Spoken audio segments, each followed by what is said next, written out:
Hi guys! We recently went to Binyan, Laguna and we found Toyo Cafe, a pet-friendly coffee shop na malapit lang sa bayan.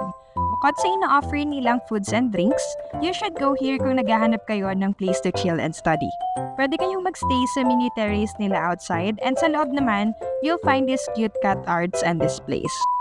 After ng ilang minuto, charan! Nandito na ang order namin.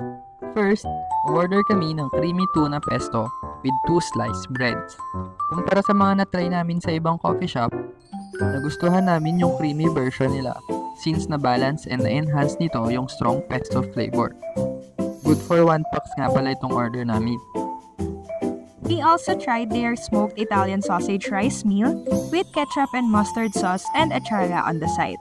If you're like us na rice is life, you'll also appreciate na hindi lang desserts and pastries yung ina-offer ng coffee shops, so good job Toyo Cafe. Umorder din kami nitong 6-piece chicken wing, salted egg flavor yung pinili namin, so we expected na malasa to. But for us, medyo kulang lang sa alat. Good for 1 to 2 packs nga pala itong order namin.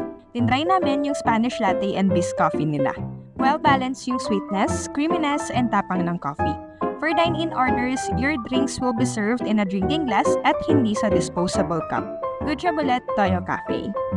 Lastly, umorder kami ng Choco Banana Croffle. Crispy on the outside, soft on the inside. Matamis pero hindi nakakauman.